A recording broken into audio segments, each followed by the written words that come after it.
Estimados colegas, vamos a retomar la segunda parte de esta sesión virtual con el siguiente tema. Tema número 3, la investigación científica. 3.1, introducción. El propósito fundamental del presente tema es exponer dos enfoques muy sencillos, específicos de la investigación en ciencias sociales en general y en ciencias administrativas en particular. El primer enfoque está referido a una fundamentación teórica de la investigación. Y el segundo enfoque está orientado a la aplicación práctica en la misma realidad. ¿De acuerdo? Primero teoría, segundo la aplicación en la realidad.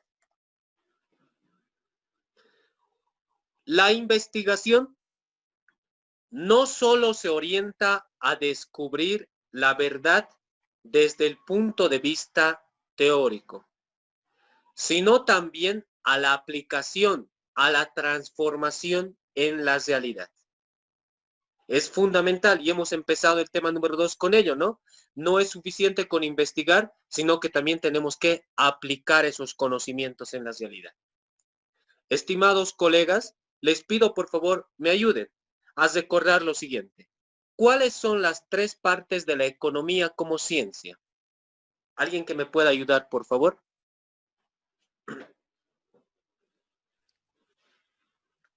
Decíamos economía descriptiva, después había otro lo que es teoría económica y economía política.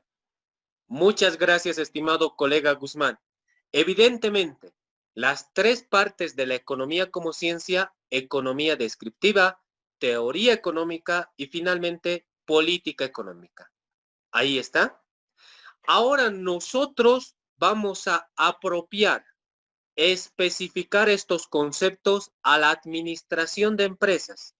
¿De acuerdo?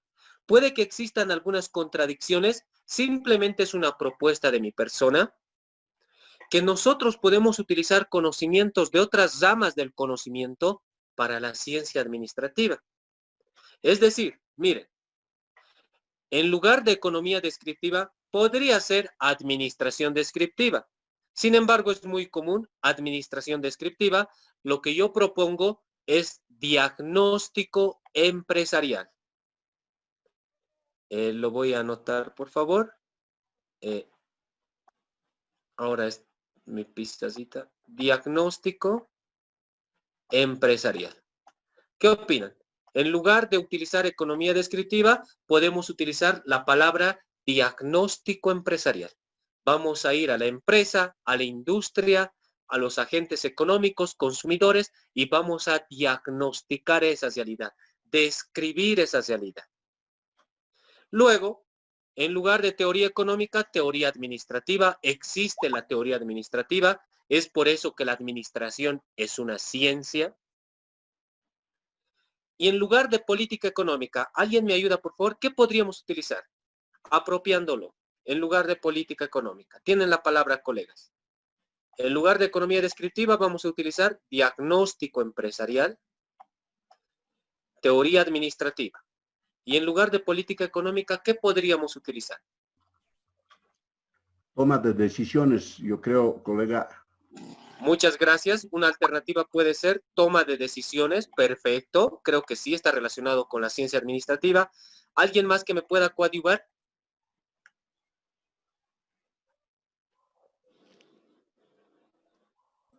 Quizás agregar empresariales. ¿Me repite, por favor, estimado? Agregar el término de empresariales. Empresariales. Sí. Toma de decisiones empresariales. Perfecto. Me parece que está muy bien. Toma de decisiones empresariales. Primero realizamos un diagnóstico empresarial. En base a los resultados de ese diagnóstico, la descripción empresarial, generamos una teoría administrativa, es fundamental. Aplicamos la teoría administrativa, lo contrastamos con el diagnóstico y generamos la toma de decisiones empresariales. Perfecto. Quizás alguien alguna sugerencia y yo les doy mi sugerencia después. Sí, Licen, ¿Sí? aquí tiene que ver, como tenemos la parte de diagnóstico, lo que es la teoría, sería en este caso una propuesta de solución, pues que puede plasmarse eso en algún modelo también, ¿no? Ya, sí. ¿Y cuál sería la propuesta? Sería solución al problema que se está investigándose. Sí. ¿No? Eso puede plasmarse en la parte, en este caso, normativa, en modelos, en sistemas. Bueno, habría varias alternativas, ¿no? Así es. Entonces, miren, lo que yo, perfecto, está muy bien, muchas gracias. En base al diagnóstico empresarial, teoría administrativa, tenemos que contribuir, proponer algo para solucionar el problema. Entonces, lo que yo propongo sería quizás estrategia empresarial. Eso. Estrategia empresarial creo que es la palabra que podría entrar. ¿Y cómo vamos a hacer la estrategia empresarial? A partir de la toma de decisiones empresariales. ¿Se dan cuenta? Por favor, Sí, tienes la me palabra. queda muy corto el término de diagnóstico. ¿Ya? Diagnóstico, ¿Qué parte podríamos utilizar en lugar de de la diagnóstico? planificación. A ver, tenía que cubrir muy bien los términos. Ya le he dicho en la anterior clase que agarramos términos y los queremos apropiar directamente sin hacer análisis de su etimología, la semántica, ¿verdad? Entonces, tenemos que inicialmente hacer ese análisis. A mí, por ejemplo, les reitero, me sabe a corto lo del diagnóstico. El diagnóstico ahí lo podemos tener, pero ya, si no está tanto como lo descriptivo como así, implica a dar información, generar información sobre todos los aspectos. En cambio, el diagnóstico va más enfocado a cuando uno establece ya un problema, entonces yo voy a ir a hacer mi diagnóstico en función a ese problema, esa va a ser mi directriz, porque de pronto voy a hacer para todo trabajo un diagnóstico, voy a tener que hacerlo muy, muy global, ¿verdad? Entonces, definiremos muy bien los términos. Está muy bien. Muchas gracias, estimado Johnny. Evidentemente, ayer comentábamos un poco de esto cuando hemos resuelto el examen. Cuando se habla de diagnóstico empresarial es algo específico y para poder proponer algo tenemos que basarnos en la evidencia, primero el término etimológico, la parte filosófica, o sea, tenemos que proponer. Simplemente ahora estoy dando a conocer un ejemplo de cómo podemos apropiar conceptos de otras ciencias. Ahora estamos aplicando de la economía, que es la prima hermana de la administración de empresas, podríamos aplicar conceptos de la psicología y de muchas otras ciencias más y apropiarlos siempre tomando en cuenta la semántica, la etimología, la epistemología. Este es un ejemplo. Si nosotros trabajamos, por ejemplo, con administración descriptiva, diagnóstico empresarial, esta, lo que decía el compañero, el colega Guzmán, son afirmaciones positivas.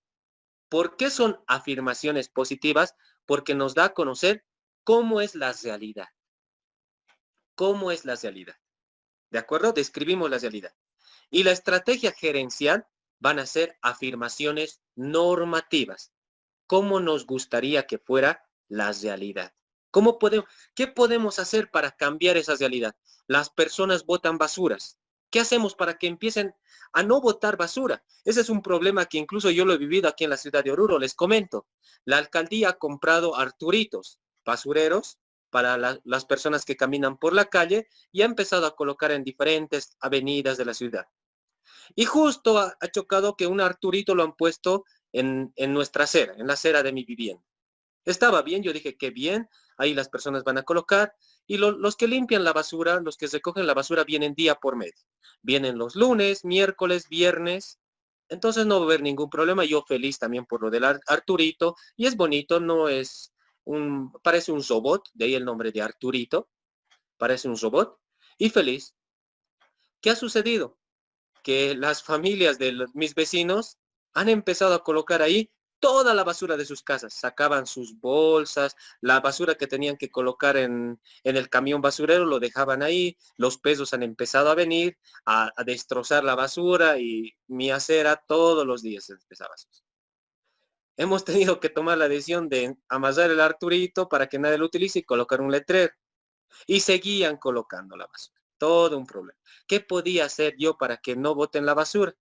Y justo después de una semana han empezado las obras de nuevamente refaccionar las aceras y cordones y he aprovechado esa oportunidad de pedirles a los que están haciendo que se lo lleven el Arturito. ¿Se dan cuenta? Entonces, siempre existen problemas. Necesitamos describir la realidad tal como es, afirmación positiva, cómo está sucediendo y en función de ello, cómo cambiar el comportamiento. ¿Qué podemos hacer para solucionar el problema? Ahora les voy a mostrar, les pido me ayuden, por favor. Son ejemplos sencillos, espero les interese. Algunos ejemplos de nudges. ¿Qué significa nudge? Empujón. Empujón. Es una obra del Premio Nobel en Economía Richard Thaler. Algunos ejemplos de nudges, pequeños empujones, en salud son los siguientes. Para poder mejorar la salud. Miren, esto está relacionado con la afirmación normativa. ¿Qué podemos hacer? Muchas personas consumen comida chatarra, hamburguesas, Coca-Cola y todo lo demás. ¿Qué puedo hacer para que las personas dejen de comprar estos y empiecen a consumir comida saludable? Que no compren comida chatarra. ¿Qué podemos hacer? ¿Qué estrategia podemos aplicar? Alguien que me pueda ayudar, por favor. Disculpe. ¿Sí? Yo creo que va por dos líneas quizás, ¿no? Lo más importante es que en la educación reciban, digamos, a veces, por ejemplo, en colegio están enseñando, qué sé yo, cosas que como la niña, la pinta y demás cosas que de nada sirve al ser humano, yo creo, ¿no? En vez de eso debería de hacer un conocimiento profundo en un tema de salud, porque sin salud la vida ya no existe, ¿no? Entonces va por ese lado y también tienen que ser conscientes, pues los padres, la vida tiene reglas bien concretas. Si no cumplimos esas reglas, ahí están las consecuencias, ¿no? Así es. Muchas gracias. La educación es un factor preponderante. En Europa, cuando hemos realizado la maestría, les comento, en la primera semana nos han dado clases de cocina en la universidad. Han venido nutricionistas y nos han explicado la forma correcta de alimentarnos y nos han enseñado incluso a cocinar. Durante una semana. En los colegios llevan la parte de nutrición. Y esto es fundamental. Si hablamos solo de salud, por el tema que también se está tocando, miren, en Bolivia estamos acostumbrados de tomar en cuenta la curación de la salud, el tratamiento y la rehabilitación. Hacemos énfasis en ello. Más camas, más hospitales, más quirófanos, más médicos. ¿Para qué? Para el tratamiento y la rehabilitación de los pacientes. Mientras más hospitales, mejor. Sin embargo, algo que estamos dejando de lado y es fundamental en salud es la promoción y la prevención de la salud. Tenemos que promocionar la salud, aplicar estrategias de marketing para informar, para promocionar la salud y prevenir las enfermedades. ¿Sí? Entonces, esto, miren, es un pequeño empujón. ¿Qué podemos hacer? Muchas personas compraban este tipo de alimentos en los supermercados, llegan a sus casas, comen hamburguesa y esto genera enfermedades. Una estrategia para poder cambiar el comportamiento ha sido algo muy sencillo. Miren, sencillísimo. Y esta es una estrategia de marketing. Poner las frutas y verduras en el supermercado en un lugar visible a la altura de los ojos. De esta manera las personas compran más frutas y verduras y empiezan a consumir alimentos más saludables. Todo esto complementado con la educación. ¿Se dan cuenta? Estrategias que ya conocíamos que están en los libros y se están aplicando en países europeos, en Reino Unido también. Otra pregunta. El consumo excesivo de sal provoca presión arterial y riesgo de ataque cerebral. Hay personas, me incluyo, hay personas en mi familia también, que sin probar los alimentos, tienen el alimento, agarran el salero y se empiezan a colocar mucha sal. En los restaurantes, el salero está ahí sin probar y se colocan cualquier cantidad de sal.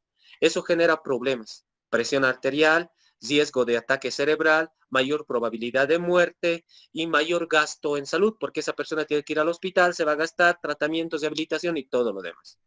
¿Qué podemos hacer en los restaurantes para que ya no consuman tanta sal? ¿Colocar un letrero que diga prohibido consumo de sal? No podemos restringir. ¿Qué podríamos hacer? ¿Alguien que tenga alguna sugerencia, colegas? Licenciado, todo aquí es cuestión de normativas políticas. Si a título de grupos, de agrupaciones, empresas, queremos hacer algo, no va a funcionar. Tiene que ser normativa aquí, imposición. Como por ejemplo en Chile, ¿verdad? Se ha sacado una normativa prohibido el uso de plásticos, de bolsas de plástico. Así es. Está. Aquí en no sé qué regiones ya se ha sacado que no pongan saleros en las mesas. Tiene que ser así, tiene que ser normativo, porque si vamos a ir a la voluntad de las personas, las mismas empresas, pues, por esta situación de qué, de, a ver, ¿cómo dicen? Es enraizar la marca, algo por ahí dicen, ¿verdad? Y le meten cualquier cantidad de publicidad. Coca-Cola hace esta situación de la posesión de marca, ¿verdad? ¿Cómo? O sea, a través de los medios de publicación les mete por los ojos, está entrando y está atacando a su mente. Sí, entonces aquí, para que se corte todo esto es la normativa y es una cuestión de políticas. Muchas gracias. Buenas noches, Evidentemente, licenciada. sí. Buenas Disculpe, noches, te escuchamos. yo quería decir, por ejemplo, este tema de la sal.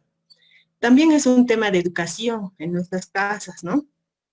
Más allá de que esto pueda ser normado, como dijo el colega, ha sido normado el tema de la sal. Los restaurantes no deberían ponerlo en la mesa, ¿no? Pero no hacemos caso, lamentablemente en nuestro país es así. Pueden sacar miles de normas y no hacemos caso. No nos gusta y empezamos a bloquear y demás, ¿verdad? Entonces, más que todo, yo pienso que este es un tema de educación y eso debería ser una política de gobierno, ¿no? Tanto el tema de la comida chatarra, todo aquello que sea un mal para nosotros. Entonces, debería ser una política de gobierno para la salud en general, ¿no? Yo considero eso porque poniéndonos normas, lamentablemente, nosotros no cumplimos, no somos de cumplir las normas. Muchas gracias. Evidentemente, ¿a qué quiero llegar? Este es un trabajo multidisciplinario e importante. Una variable fundamental para que se cumplan nuestros objetivos, economía normativa o afirmación normativa, ¿cómo debería ser la realidad? La educación, educar, la contribución del colega Walter. Luego, sería, la segunda etapa sería normativa, complementarlo con normas para poder regular todo ello y al mismo tiempo generar algunas estrategias sencillas como las que les propongo y lo han mencionado. Esto, por ejemplo, se ha aplicado en varios países europeos y está funcionando. Poner el salero fuera de la mesa. Está prohibido colocar el salero en la mesa. El salero tiene que estar a una distancia. No les podemos restringir el consumo de sal. Simplemente, si la persona quiere sal, tiene que levantarse de su mesa, de su zona de confort, caminar, ir a traer el salero y volver a llevar. Y muchas personas no hacen eso, en los restaurantes fundamentalmente. Entonces, es una estrategia. Tenemos que complementar educación, políticas, normativas y también algunas estrategias que nosotros tenemos que proponer que sean novedosas. Continuemos. Otro. Por ejemplo, esto es lo que pasa en nuestros colegios. Muchos de nuestros niños consumen alimentos que no son saludables. Esa es nuestra realidad. Pastillas, dulces, masitas, carbohidratos, donas, chocolates, que no son... Miren, cómo de ilógicos somos. Si a un niño le damos chocolate, dulce, pastilla, todo eso, consume, entra al curso, va a estar quieto, va a atender. No, es exceso de glucosa. La glucosa sube inmediatamente al cerebro y ese niño lo que necesita es coser, gritar, saltar, estar callado, y no va a atender, no va a estar callado. ¿Se dan cuenta qué tanto daño hacemos a nuestros hijos, a nuestros sobrinos, a nuestros familiares en los colegios? Y no hacemos nada al respecto. Son temas de investigación. ¿Qué estrategia podemos colocar para esto? Según lo que ustedes me han mencionado, la educación, políticas públicas, prohibir este tipo de alimentos, y evidentemente en Europa se hace eso. La alimentación es controlada, están prohibidas las pastillas en los colegios, la Coca-Cola, prohibido en los comedores universitarios. Simplemente tenemos que colocar visible las opciones saludables en las cafeterías, menús escolares. Y de esa manera vamos a poder contribuir en su desarrollo. Es parte de la estrategia para hacer de nuestro país un mejor lugar. Si les damos pastillas, chocolates, no van a aprender, no van a aprender. Simplemente un ejemplo. Otro ejemplo, la Coca-Cola. En Chile, por ejemplo, hay Coca-Colas de 5 litros, aquí de 3 litros. Una estrategia sencillita para reducir el consumo de Coca-Cola existe que las personas, por lo general, no se van a los extremos, prefieren el término medio y reducir el tamaño de los envases. Esto, a ver, uno de los problemas que existe en Europa y en el mundo, y aquí también en Bolivia, principalmente Santa Cruz, Cochabamba, es la obesidad. Hay muchas personas que tienen sobrepeso. Porque debido a la tecnología también que tiene sus cosas, lado negativo, que muchas personas ya no caminan. Esta fotografía es del aeropuerto de España, el aeropuerto de Barajas. No les miento, el tamaño del aeropuerto debe ser desde la plaza principal de La Paz hasta la tranca de la ciudad del Alto. De ese tamaño, todo el aeropuerto, porque llegan aviones de todo el mundo. Y debajo del aeropuerto uno se tiene que transportar por metro, que son trenes subterráneos de manera gratuita. Tienes que viajar 20, 30 minutos dentro del aeropuerto. O sea, es inmenso.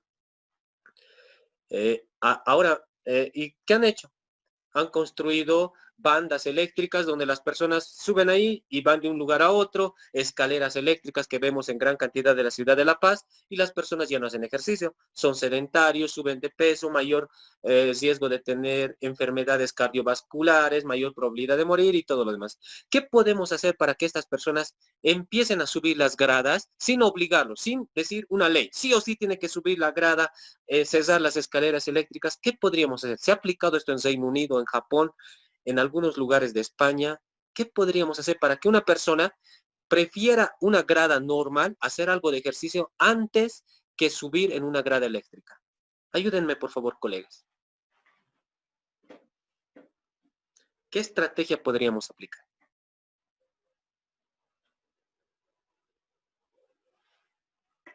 Vamos a preguntar a alguien. A ver. La compañera Pamela Gisbert. Estimada Pamela, tienes la palabra. ¿Qué podemos hacer para que una persona suba las gradas normales y no utilice la escalera eléctrica? No podemos restringirle la escalera. ¿Qué podríamos hacer? ¿Qué estrategia podríamos aplicar?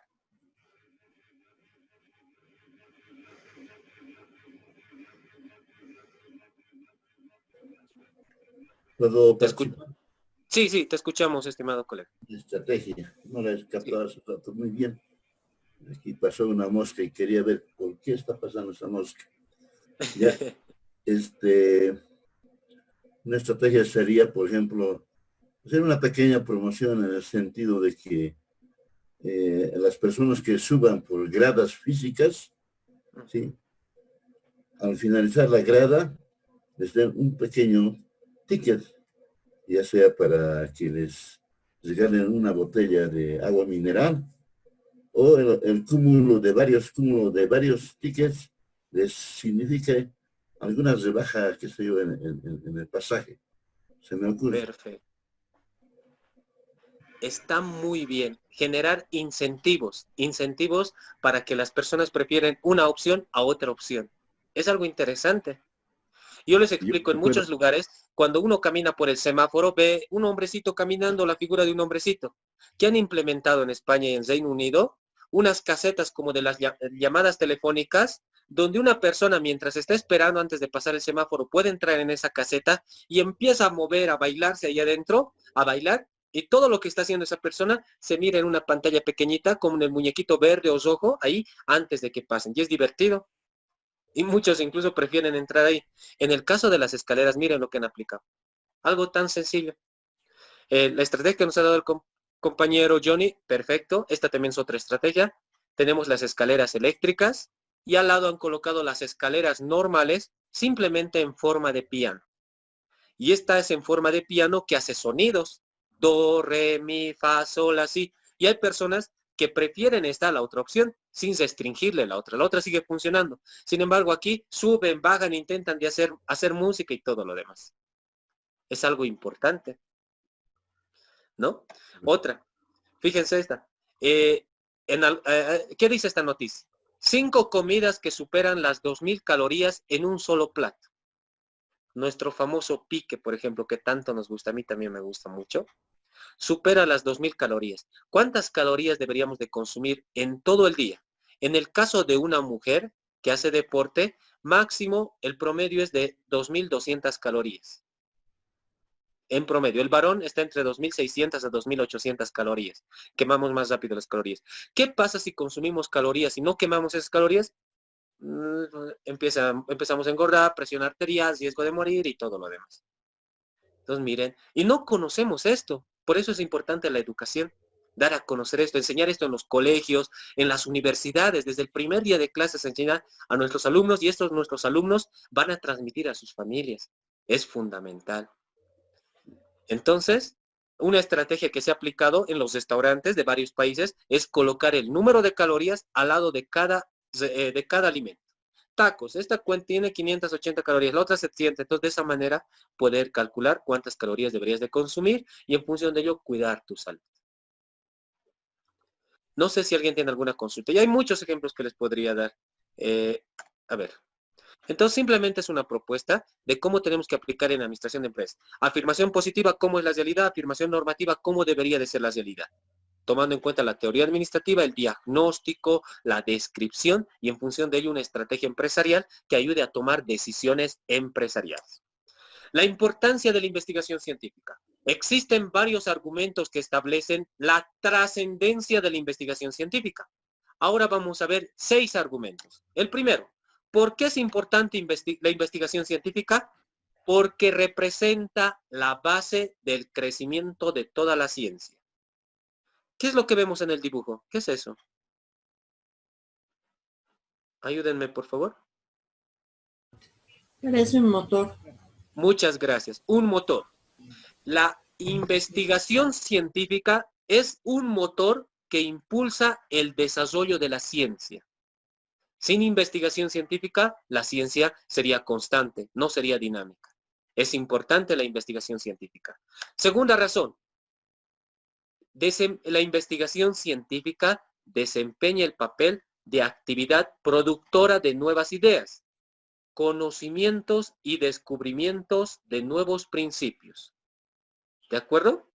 Es decir, que gracias a la investigación científica podemos tener nuevas ideas. Una idea es una representación mental que surge a partir del razonamiento o de la imaginación de una persona. Ya sabemos que el conocimiento es la transmisión de conocimientos de un ser humano a otro ser humano, de manera que el segundo se ha incrementado culturalmente. Tenemos varios conceptos. Y finalmente el descubrimiento es el encuentro o hallazgo de lo desconocido, oculto hasta el momento. ¿De acuerdo? Y ahí tenía que contarles el cuentito. A ver, de manera muy rápida, voy a relacionar esto del descubrimiento con, la deforestación, el problema medioambiental. Y me van a decir si estoy en lo cierto o no. La historia nos cuenta, esto me lo contó un docente cuando he realizado un curso en economía del medio ambiente. Hace muchos años, el docente, si no me equivoco, era uruguayo. Él decía, cuando han venido los españoles a América, se conoce la Niña, la Pinta, la Santa María, 3 barcos. En realidad han sido 4 barcos. Y de los 4 barcos, 1 se han hundido, la historia no cuenta, y simplemente han llegado a América 3 barcos. Estos barcos han llegado y han visto los animales. Y han pensado que los animales estaban enfermos o el que podía consumir algún animal podía enfermarse. Han conocido al puma andino y ellos decían, es un león. Sin embargo, este león no tiene una melena. Ha perdido la melena, no es posible. Si nosotros consumimos ese puma, podemos quedarnos calvos. Luego han visto la llama y la llama jamás en sus vidas habían visto la llama. Era algo raro para ellos. Y así diferentes animales. Muchos españoles, cuenta la historia, que han muerto porque no querían consumir a esos animales por miedo a perder la melena y cosas así. De ahí viene el nombre del término Acción de Gracias. En Estados Unidos se celebra el Día de Acción de Gracias porque han enviado algunas notas a España, Europa, y han llegado nuevos barcos y han traído animales de Europa. La oveja, el pavo y muchos animales que son europeos. La oveja no es propia de nuestra tierra, no es del altiplano. La oveja viene de Europa. En el zoológico de Europa he podido observar ovejas, no les miento, más grandes que una vaca. De verdad, más grandes que una vaca. Algo impresionante. Entonces, las ovejas provienen de Europa. Y por eso, y luego este docente nos mostraba una foto de lugares de Oruro, La Paz y Potosí, donde había una casita por derrumbarse. La casita se estaba derrumbando y solo ahí veíamos algunas plantitas, casi todo deforestado, no había más vegetación, y algunas ovejitas comiendo. Y mi docente decía, la culpa es de las ovejas. Nos mostraba otra fotografía de la misma manera, otra casita que está a punto de derrumbarse y muy poca vegetación, una que otra ovejita y lo mismo. La culpa es de las ovejas. No dejaba de reclamar en contra de las ovejas. Y le preguntamos, ¿por qué la culpa es de las ovejas? Y nos dice, su explicación es muy sencilla, ustedes me van a decir si estoy en lo cierto o no. Nos dice que las ovejas no son propias de este continente, no son del altiplano boliviano, corresponden a Europa. Y cuando una oveja consume los alimentos de nuestra tierra, principalmente en el altiplano boliviano, parte de La Paz, Oruro y Potosí, ¿qué pasa con la oveja? Está comiendo, está comiendo, está comiendo y tiene pezuñas y empieza a raspar el piso con las pezuñas. Raspa, raspa, raspa y sigue comiendo. Y come por lo general las plantitas desde la raíz. Y va comiendo todo de esa manera sin control y va deforestando las tierras. Y como se han deforestado las tierras, no ha habido buena producción después de unos años. ¿Y qué ha pasado con las personas que vivían ahí? Han tenido que emigrar a las ciudades. Oruro, la ciudad del Alto y así sucesivamente, dejando sus pueblos ahí porque todo se ha deforestado. La culpa es de las ovejas, decía él. Y creo que es una explicación muy sencilla. ¿Qué pasa con las llamitas? Las llamitas que son de nuestra región no hacen eso. En las patitas no tienen pezuñas, tienen como una esponjita que no lastima las plantas y simplemente comen hasta cierto lugar y no desde la raíz. Entonces todos los lugares donde hay llamitas por lo general son verdes y no están deforestados. Es una hipótesis que él mantenía, que la culpa de la deforestación, la culpa de la emigración del campo a la ciudad es de las ovejas. Simplemente como ejemplo. No sé si alguien quiere hacer uso de la palabra, algún comentario. Tienen la palabra, estimados colegas. Bueno, yo creo que no es eso la explicación, ¿no? Podemos ver, por ejemplo, en ese caso en Santa Cruz, ¿qué pasa? O sea, tiene todo y igual ha emigrado la gente a la ciudad, ¿no? Pero a mi modo de ver es más en un tema de clima. En un lugar donde es trópico, muy rápido se vegeta, o sea, agua más y listo, o sea, tanto así, por ejemplo, una vez fui a un lugar, ayudé al señor que hay en un lugar trópico y después de 2-3 días creo que lo mismo estaba todas las plantas, de qué manera de crecer la vegetación, ¿no?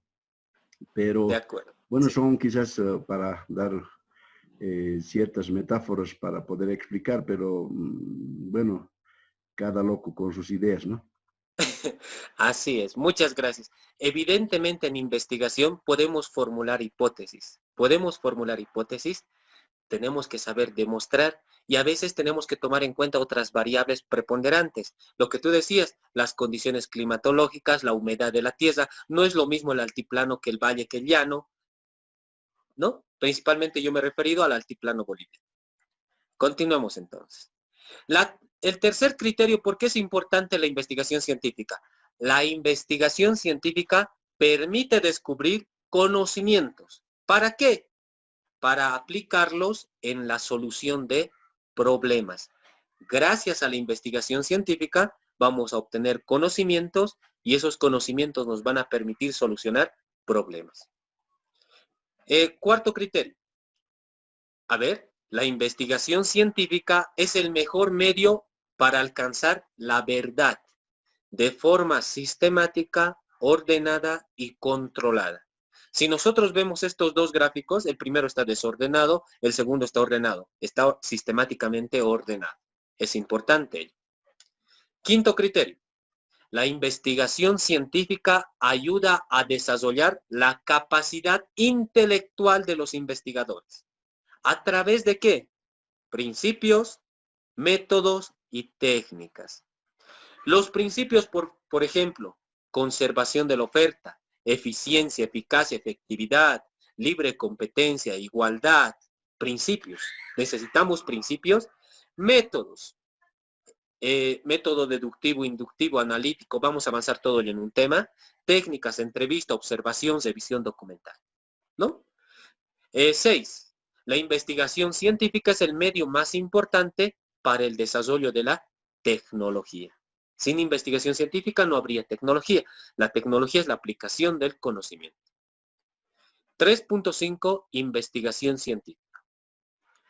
A continuación se presenta un conjunto de definiciones de varios autores. Según Polithungler, 1997, la investigación científica es la indagación sistemática en la que se usan métodos científicos para resolver el problema. Según Cejas Ledesma, 1985, la investigación científica es una labor científica por medio de la cual se aumenta la esfera de nuestros conocimientos, utilizando métodos objetivos adecuados y prácticos. Según Armas José, 1986, la investigación científica significa la comprobación experimental o no experimental de una hipótesis mediante métodos adecuados y confiables. Estimados colegas, ¿cuál es la palabra en común entre estas tres definiciones? ¿Cuál es la palabra que se repite en las tres definiciones? Ayúdenme, por favor. Método. Método. Evidentemente, el método. Y gracias a eso podemos afirmar lo siguiente. La administración se define como ciencia porque utiliza el método científico para llegar a conclusiones objetivas, rigurosas y contrastables. Si no utilizamos el método científico, la administración no sería ciencia, sería un arte. Actualmente me atrevo a afirmar que la administración es ciencia y al mismo tiempo es arte, ¿no? ¿Alguna consulta que tengan? Quizás algún comentario y vamos a seguir avanzando, por favor. Bueno, colega, a ver, en ese caso estoy en lo cierto cuando yo te decía que el tema, la hipótesis tendría que ser prospectivo. A partir del análisis que tú estás haciendo, por ejemplo, en un tema de diagnóstico, que se fundamente ese diagnóstico, digamos, en diferentes formas de hacer el diagnóstico cuantitativo, cualitativo, y a partir de ahí corroborar con la parte teórica, y estamos viendo una posibilidad de cuando estamos diciendo la gerencia estratégica, que es la toma de decisiones, eso en el futuro vamos a tomar. Entonces, en ese caso es el método prospectivo que vamos a, sí o sí tendría que ser en la administración. O sea, en este momento, a ver, podemos ir por un tema de enfermedad, que en este caso coronavirus, y ahí está. Es la enfermedad, es el problema. Ahora, supuestamente vamos a lanzar en el futuro cómo puede hacer que esto, o sea, para que disminuya, qué sé yo, o sea, para darle al problema un método nuestro, porque no están para experimentar todavía. El experimento va, qué sé yo, hasta el año todavía va a llevarse a cabo, digamos, ¿no? Entonces, yo creo que en la administración sería, colega, prospectivo la hipótesis, pues. Muchas gracias. Evidentemente, en ciencias sociales, demostrar una hipótesis es más complicado. En la mayoría de los casos es prospectivo porque se propone a la empresa como investigadores, es una limitación que tenemos. El gerente ya verá si lo toma en cuenta o no lo toma en cuenta. Si está dentro de nuestras manos, si es una investigación que utiliza el experimento, ya no es prospectivo. Tampoco no podemos decir que siempre va a ser prospectivo. No se puede afirmar eso. Sí, en la mayoría de los casos sí va a ser por la dificultad que tenemos en ciencias sociales. Muchas gracias. 3.4 modelos. Miren, un modelo en ciencias de la administración es una representación simplificada de la realidad. Y ahí el colega Johnny también mencionaba la diferencia entre hipótesis y supuestos, ¿no? Este modelo es una representación simplificada de la realidad que a través de supuestos permite entender cómo funciona la empresa y en función de ello hacer predicciones. Prospectivo. Veamos algunos ejemplos. De modelos. Los maestros de biología enseñan anatomía utilizando réplicas del cuerpo humano. Gracias a estas réplicas, estos modelos tienen órganos del cuerpo, el corazón, el hígado, los riñones, los más importantes, no todos los órganos. Esto les permite a los profesores enseñar a los alumnos de forma sencilla dónde están ubicadas las diferentes partes del cuerpo humano. Asimismo, en arquitectura utilizan modelos, los planos, las maquetas, que son fundamentales, nos permiten reducir tiempos y costos. Imagínense si no hacemos maquetas, construimos un edificio y de repente nos damos cuenta que no nos gustaba la ventana ahí, que la puerta debería ser un poco más grande. El costo que significa destrozar, comprar otra ventana, cambiar, es mejor en una maqueta y realizar las correcciones. Los administradores también utilizan modelos para facilitar, primero, la enseñanza-aprendizaje del funcionamiento de las empresas, y estos modelos no son de plástico o de cartón. Por lo general, los modelos en administración de empresas, en economía, en contaduría, en ciencias económicas, financieras y administrativas, se componen de diagramas y ecuaciones. ¿De acuerdo? De ahí tenemos el diagrama, por ejemplo, Cook-Douglas, teoría de la producción. Las 5 fuerzas de Michael Porter es un modelo importante para estrategia empresarial. El modelo EOQ, que nos permite determinar la cantidad de inventarios para minimizar costos y tiempo. El análisis FODA, algunos lo denominan FLOA, fortalezas, limitantes, debilidades, amenazas, fortalezas, oportunidades, debilidades, amenazas. El comportamiento del consumidor, teoría ordinalista, teoría cardinalista con sus respectivos modelos. De hecho, la teoría de Cook-Douglas se basa en el comportamiento del consumidor. El diagrama de Ishikawa, la espina del pez, causas, efectos, costos, beneficios. El volante de Deming en administración de empresas, plan, do, check, action, planificar, organizar, dirigir, controlar. El cuadro de mando integral. La condición de Norman Steiner, no sé si han escuchado hablar de la condición Norman Steiner, que nos da a conocer cuánto deberíamos de invertir en publicidad, en qué, radio, prensa, televisión, para poder generar un gran impacto en las personas. La clasificación ABC es otro modelo importante en la administración de empresas para poder clasificar de lo importante a lo trivial. O el diagrama de Pareto que nos dice 80% trivial, 20% vital. El modelo más sencillo, oferta-demanda, que también se aplica en administración de empresas. Miren, tenemos tantos modelos y estos modelos se componen de diagramas y ecuaciones. Ahora bien, esta es algo muy sencillo. Los modelos de biología no incluyen todos los músculos del cuerpo humano y los de administración no incluyen todas las variables, simplemente las más importantes. Todos los modelos, sean de física, biología, economía, simplifican la realidad para lograr un mejor entendimiento. Aquí hay una pregunta. ¿La prohibición de la droga aumenta o disminuye los crímenes relacionados con las mismas? ¿Qué creen? Les pido, por favor, lo más rápido que puedan, colegas, mándenme un mensajito mediante Zoom que diga si aumenta o disminuye. ¿Qué creen? ¿Vamos a prohibir la droga? ¿Va a aumentar o va a disminuir los crímenes? Lo más rápido que puedan, por favor. Aumenta, me dicen.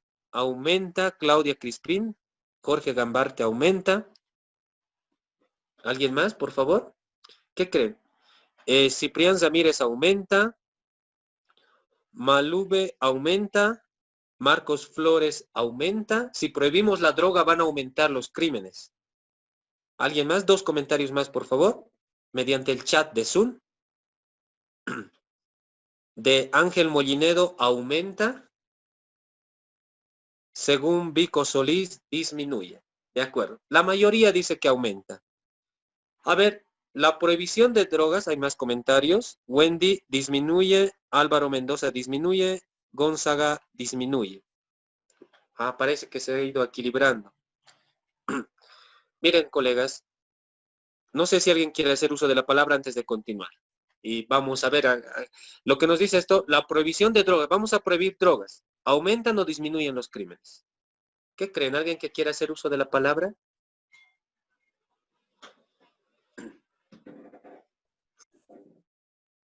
Perdón, ¿puedo participar? Y sí, por favor. A ver, yo indico que aumenta los crímenes porque hay delincuentes que no necesariamente consumen drogas.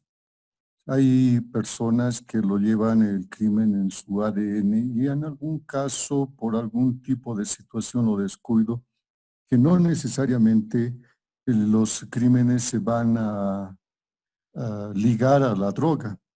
Por eso es mi razón de que igual se va a incrementar. Y además que la droga a uno lo entorpece. Y al entorpecerlo a uno, no lo convierte en delincuente. Directamente se disminuye las capacidades intelectuales, etcétera, en el individuo. Perfecto. Muchas gracias. ¿Alguien más que quiera hacer uso de la palabra? Un comentario más, por favor, colegas. Sí, yo creo, ¿no? Lo prohibido siempre está un poco en un tema de cierta curiosidad y además va con un tema de muchas ganancias, entonces por ahí va, o sea. De acuerdo, está muy bien. Entonces, miren, entonces lo recomendable sería no prohibir la droga, legalizar la droga. De hecho, en muchos países se ha legalizado el consumo de droga. En Portugal existen ciudades que se dedican a eso, que los turistas van solo para consumir drogas. Veamos qué sucede. Bien, ¿no? Ahora, si Este es tú un quieres conservar, bueno, ¿no? Este es un modelo muy sencillo. Miren, tenemos la demanda de droga que tiene pendiente negativa. La demanda de droga que tiene pendiente negativa. ¿Quiénes son la demanda? Los consumidores de droga. La oferta de droga son los que venden. De la intersección de la oferta y la demanda tenemos un equilibrio de mercado, un determinado precio y una cantidad. Si se prohíbe la droga, se saca un decreto, una política que dice toda persona que venda droga va a ser procesado en la cárcel sin necesidad de justicia, automáticamente que lo encontremos en el bolsillo entra a la cárcel, muchas personas se van a asustar y van a dejar de comercializar la droga. Por tanto, la curva de oferta se va a desplazar hacia la izquierda, generando una nueva curva de oferta. ¿Qué ha pasado con el precio? El precio se ha incrementado. Evidentemente, la cantidad ha disminuido un poco, el precio se ha incrementado. Si nosotros tratamos de correlacionar este comportamiento con los crímenes relacionados con el consumo de droga, ¿qué va a suceder? Los crímenes van a aumentar porque el precio se ha incrementado. Si una persona antes tenía que robar a 2 personas para consumir drogas, ahora que los precios se han aumentado, tendrá que robar a 4, 5 o 6 personas para consumir la misma cantidad. Como muy bien el colega decía, entorpece la droga, cambia el comportamiento, o sea, lo va a hacer. Justamente yo debatía este caso con una compañera de la maestría aquí en Oruro y decía que ha tenido un familiar, uno de sus hermanos, lo han hecho todo, han intentado y ya robaba incluso a la propia familia, a su propia familia para poder consumir. Ahora está en tratamiento. Entonces la prohibición de drogas incrementa los crímenes. Lo estamos demostrando con un modelo sencillo, fíjense. Entonces, ¿qué puedo hacer para solucionar el problema? Una alternativa sería, sí tenemos que afectar a la oferta, más que ello tendríamos que tratar de desplazar la curva de demanda hacia la izquierda. ¿Cómo desplazarla paralelamente hacia la izquierda? Generando un nuevo equilibrio, fíjense, la cantidad disminuye y el precio disminuye. ¿Qué hago para afectar a la demanda? la educación es fundamental, salud preventiva, promoción de la salud, políticas públicas, complementar todas esas herramientas. Desde el kinder decirles que la droga es mala y por qué es mala, en el colegio también, en la universidad y así sucesivamente. No va a ser fácil el trabajo, solo que podría ser una política interesante. Este es simplemente un ejemplo de cómo podemos utilizar los modelos para explicar. Finalidades de los modelos. Una de las finalidades es la descripción de las características y comportamiento de las variables que intervienen en el ámbito administrativo. Vamos a describir, gracias al modelo. Y la otra característica es algo prospectivo, la capacidad de pronosticar los efectos de los cambios en algunas magnitudes de la realidad. Tendría que predecir el futuro. Ustedes saben que en las noticias dicen, hoy va a ser un día caluroso. Utilice sombrero. Hoy va a llover. Llévese un paraguas. ¿Cómo saben eso? Predicen el futuro a partir de modelos y ecuaciones. De ahí que la importancia de las asignaturas que llevamos, ¿no? Validez de un modelo. Las opiniones varían según desde Milton Friedman, que nos dice que lo más importante de la validez de un modelo es la capacidad predictiva, hasta Paul Samuelson, que nos dice que la cualidad más importante es el realismo de los supuestos y cómo poder explicar el comportamiento de los agentes económicos. La mayoría de los autores menciona que la cualidad más importante de un modelo depende de su propósito, es decir, del uso o para qué es útil este modelo. Hal Varian, por ejemplo, nos dice, un buen modelo es útil como un buen mapa. ¿Por qué lo compara con un buen mapa? Un buen mapa no es realista en el sentido de que describe todos los detalles de la realidad. Simplemente muestra una representación sencilla, estilizada, simplificada. Precisamente por eso es que el mapa es importante, es un buen modelo. Imagínense tener un mapa del mismo tamaño de la realidad, con todas las variables, los mismos dibujos, no nos serviría de nada. Lo mismo tenemos que hacer en nuestros modelos. No tendrían que ser de escala 1. Simplemente tomar en cuenta las variables preponderantes. Propósitos de la investigación científica. Les pregunto, ¿qué opinan de esta afirmación? ¿Sería fácil para el investigador que otra persona como un docente o el tutor le asigne un tema específico de investigación? De esta manera evitaríamos los pasos difíciles del proceso a buscar y concretizar el tema interesante. ¿Qué opinan? ¿Debería de ser así? ¿El docente debería de dar al alumno el tema? Este va a ser tu tema de investigación, esto vas a investigar. ¿Debería de ser así? Algunas opiniones, por favor, colegas. No, porque tiene que gustarle al investigador, o sea, tiene que despertarle curiosidad. En caso de que, digamos, por ejemplo, en un tema de administración, ¿en qué área le gustaría investigar? ¿Qué área él con más profundidad lo está viendo? ¿En recursos humanos, en finanzas, en producción, en marketing, por ejemplo? Porque en eso es ahí, por ahí va el tema en un tema de desarrollo empresarial, digamos, ¿no? Entonces, como tutores, o sea, no se puede, ¿no? O sea, yo creo que es el investigador el que tiene que sentir en su corazón de que eso, o criticar, ¿no? A partir de sus críticas, tiene que hacer la investigación, o sea, tiene que despertarle curiosidad al investigador. ¿Por qué está sucediendo esto y cómo puede darle una solución? Perfecto, coincido plenamente.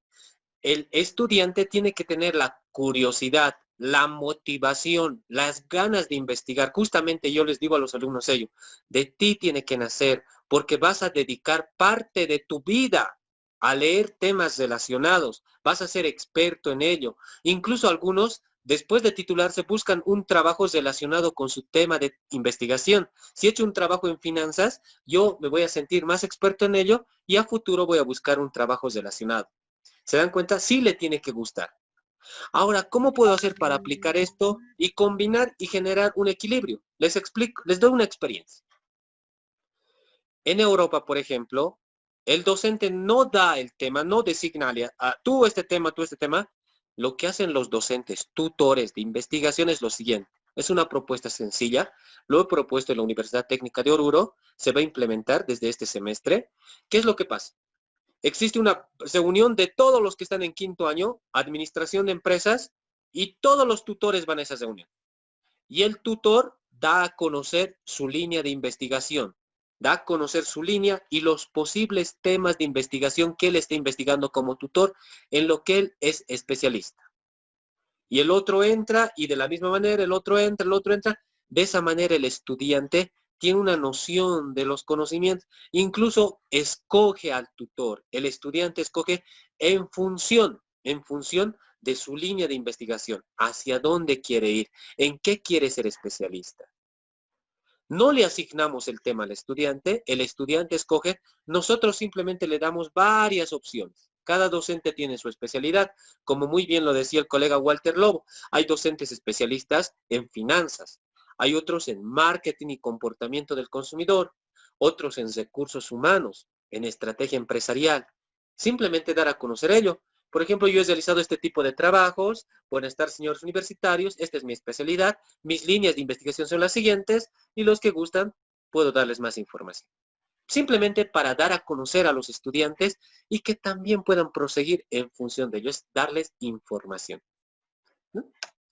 Ahora, por lo mencionado, el primer paso de suma importancia es determinar el propósito de la investigación, donde se redacte un documento que persuada, analice, explique o motive una situación, un problema, una combinación de propósito al mismo tiempo. Fíjense, vamos a ver algunos propósitos. Por ejemplo, tenemos que persuadir, propósito persuasivo, denominado también argumentativo. Este tipo de propósito demanda una identificación cuidadosa del grupo al cual está orientado. Por ejemplo, un ejemplo podría ser los estudios feministas, que están buscando la igualdad de condiciones. Por lo general son controversiales, es decir, son positivos para un grupo y negativos para otro porque les afecta. Entonces, este propósito persuasivo siempre busca la confrontación entre dos grupos. Existen algunos propósitos analíticos. Los trabajos con propósito analítico presentan conclusiones generales, provenientes de hechos y evidencias básicas. En síntesis, este tipo de propósito hace un análisis estudiado, arribando de esta manera a las causas que hablamos tanto, las consecuencias, los significados y la explicación del problema. El propósito explicativo, este propósito es bastante útil para los que realizan la revisión de libros y artículos. Buscan hacer un resumen, una discusión breve de un tema o un trabajo, con el objetivo de presentar una explicación de la contribución a un determinado campo del conocimiento. Por ejemplo, revisar un trabajo de investigación no es en sí una investigación, sin embargo, sirve como base en etapas preliminares al tema y para fundamentar el marco teórico. Veamos algunos ejemplos. Propósito de una investigación empírica es describir los trabajos en base a la experiencia. La aplicación. Propósito de una investigación aplicada introduce el problema hipotético, explica métodos, proporciona resultados. El propósito de una investigación aplicada es el descubrimiento de nuevos usos, nuevas aplicaciones de un producto, una idea. Usualmente empieza con el trabajo elaborado en un campo y lo aplica en una nueva área. Nosotros podemos utilizar muchas herramientas de la psicología, en recursos humanos, en marketing. El propósito de una investigación técnica es producir información que sirva como base para la toma de decisiones, producción, comercialización, entre otras áreas. Finalmente tenemos el propósito emotivo. Está orientado a generar determinados sentimientos en la audiencia para leer un trabajo de investigación. Algunos sentimientos, por ejemplo, sentirse patriota, querendón de una tierra, de un país, un departamento, una ciudad, amor por los padres, cuidado de los hijos, temor a Dios, o sea, algún propósito emotivo. Persuasión, análisis, analítico, explicativo, emotivo. Todavía no estoy yendo con los niveles de investigación, simplemente algunos propósitos de la investigación, para no confundirnos. Características de la investigación. La investigación científica presenta las siguientes características. La formulación clara, concreta de un problema y una hipótesis. Otra característica, conlleva objetivos claros y precisos de lo que se pretende alcanzar. Otra característica, todas las actividades son planificadas. De ahí la importancia de hacer un perfil de tesis o protocolo de investigación. Otra característica, el empleo del método científico, sean estos generales, específicos o particulares. Otra característica, nace en un problema o interrogante y algo fundamental dentro del interés del investigador, como lo decía el colega Walter. Evidentemente, el interés, la motivación del estudiante es preponderante en investigación científica. La investigación científica no garantiza la respuesta o solución a las interrogantes. Nos ayuda a estar cerca de ellas, aproximarnos. No es la repetición de lo que ya se ha descubierto o demostrado. Es la creación y corrección de proposiciones y principios. Por ejemplo, ha habido colegas en su doctorado, he visto, han hecho la hipótesis de Kuznets y han demostrado que en Bolivia, debido a ciertas características que tenemos, no se cumple al 100%. Listo, y esa ha sido su tesis de doctorado. La investigación científica, toda investigación sirve de insumo para futuras investigaciones. Si nosotros hemos cumplido los elementos metodológicos, rigurosidad científica, la metodología es un buen trabajo y muchas personas se van a basar en nuestro trabajo para futuras investigaciones. La investigación científica no es rígida, es flexible de acuerdo a situaciones que se presentan. Como les decía, colegas, lo que yo hago es lo siguiente: problema, objetivo, marco teórico, reviso, formulo hipótesis, nuevamente reviso problema, objetivo para que todo esté relacionado. No es algo rígido, siempre es flexible, objetivo. La investigación científica es sistemática, racional, dinámica y objetiva. Condiciones necesarias de la investigación científica. La investigación científica representa un conjunto de condiciones que se exigen para que sean científicas. Para el éxito de una investigación es primero la definición clara y concreta del problema, que será la base para determinar, en lo general, el tema de investigación. Tenemos problema, objetivo, hipótesis. Por lo general, lo primero que se hace, problema, el objetivo y en función del marco teórico, la hipótesis. La delimitación con exactitud en cuanto a sus objetivos y alcances. Tenemos que tener objetivos precisos, alcanzables. Por ejemplo, un objetivo ya sabemos que sirve de guía de acción, determina los límites de aplicación, orientan los resultados y permiten determinar las etapas del proceso de investigación. No me voy a cansar de repetir la sugerencia. Siempre tenemos que tratar de incorporar objetivo relacionado con el marco teórico, un diagnóstico empresarial, un modelo teórico que apliquemos, ya les he dado algunos nombres, y la propuesta, una alternativa de solución. Y los demás, ¿no? Tener presente el grado de capacidad y experiencia de la investigación. Del investigador. En algunos casos es mejor empezar con ambiciones moderadas, no todo de golpe, sino realizar un trabajo para una empresa pequeña y la misma se puede extrapolar a otras empresas. Tenemos que ser perseverantes, ordenados, tener una actitud moral, mostrar la verdad tal como es, manejar métodos y técnicas y una actitud reflexiva. La investigación tiene que ser objetiva, precisa, sin pasiones ni sentimientos. Es decir, en investigación, en la primera etapa tenemos que hablar de la afirmación positiva. ¿Cómo es la realidad? ¿No? Dejar de lado las emociones, pasiones, sentimientos. Ah, no, el gerente es un familiar mío, por tanto, no puedo mostrar estos datos porque voy a poner... No, tenemos que ser objetivos. La investigación deberá de ser imparcial, aislada de ideas preconcebidas, prejuicios, preferencias o favoritismos. Este es un mensaje de Bruce Lee que está relacionado con ello. Miren, el vacío es el mejor punto de partida, así que abandona todas tus ideas preconcebidas y sé neutral. Muchas gracias por su atención, estimados colegas. Con ello habríamos terminado la sesión de hoy y nos vemos la siguiente semana. El día viernes, los que quieren, para la resolución de la prueba objetiva. No es obligatorio, ¿no? Simplemente resuelvo la prueba objetiva y aviso las calificaciones. Nada más.